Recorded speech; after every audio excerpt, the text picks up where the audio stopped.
Breaking news చూస్తున్నాం. Visakha economic region అభివృద్ధిపై AP CM Chandrababu కీలక సమావేశం నిర్వహించారు.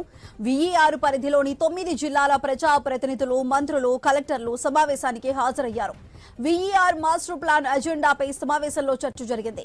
రీజియన్ పరిధిలో సమగ్ర అభివృద్ధి, రోడ్లు, రైలు మార్గాలు, పోర్టులు, లాజిస్టిక్స్, ఇతర రంగాలకు సంబంధించి మొత్తం 49 ప్రాజెక్టులపై సమీక్ష చేశారు.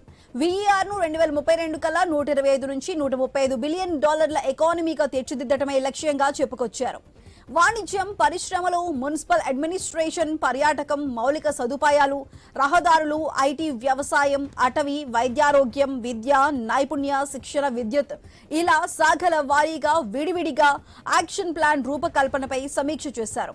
VER లో ప్రస్తుతం చేపట్టిన, నూతనంగా చేపట్టాల్సిన రైల్వే ప్రాజెక్టులు, జాతీయ రహదారులపైన ప్రత్యేకంగా ప్రణాళికలు సిద్ధం చేస్తున్నారు.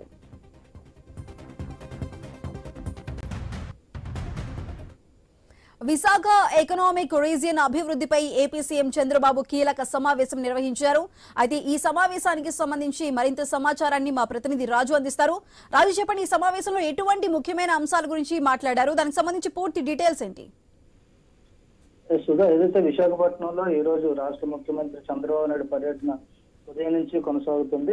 ఉదయం కాగ్నిజెంట్ సంబంధించి కూడా శంకుస్థాపన కార్యక్రమం అనంతరం కూడా A1 కన్వెన్షన్ హాల్లో విశాఖ వైజాగ్ ఎకనామిక్ రీజన్ కు సంబంధించి అభివృద్ధి మీద అయితే సమీక్ష నిర్వహించారు. దీనికి 9 జిల్లాలకు సంబంధించినటువంటి కలెక్టర్లు, అధికారులు, వాణిజ్యం, పరిశ్రమలు, మున్సిపల్ అడ్మినిస్ట్రేషన్, పర్యాటకం, రహదారులు, IT, వ్యవసాయం తదితర రంగాలకు సంబంధించినటువంటి శాఖల అధికారులు కూడా పాల్గొనడం జరిగింది. ముఖ్యంగా విశాఖ ఎకనామిక్ రీజన్ కు సంబంధించి కూడా 2032 కల్లా $125 నుంచి $135 బిలియన్ ఎకానమీగా తీర్చిదిద్దడమే లక్ష్యంగా ఈ సమావేశం అయితే కొనసాగిందని చెప్పుకోవచ్చు. దీనికి ఉన్నటువంటి అవకాశాలు, వనరులు ఏ విధంగా ఉన్నాయి అనే దాని మీద కూడా పూర్తి స్థాయిలో సమీక్ష అయితే చేయడం జరిగింది. ముఖ్యంగా చూసుకుంటే పలు రంగాలకు సంబంధించి కూడా విశాఖపట్నం నుంచి అంటే శ్రీకాకుళం నుంచి తూర్పు గోదావరి జిల్లా వరకు కూడా ఉన్నటువంటి 9 జిల్లాల పరిధిలో ఈ విశాఖ రీజన్ అయితే ఏర్పాటు చేయడం జరిగింది. ఇందులో మాస్టర్ ప్లాన్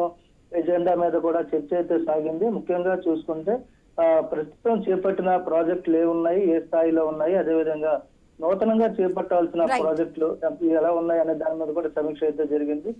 ముఖ్యంగా రైల్వే ప్రాజెక్టులు, జాతీయ రహదారులపైన ఎక్కువ ఈ సమీక్షలు అయితే చర్చించడం జరిగింది.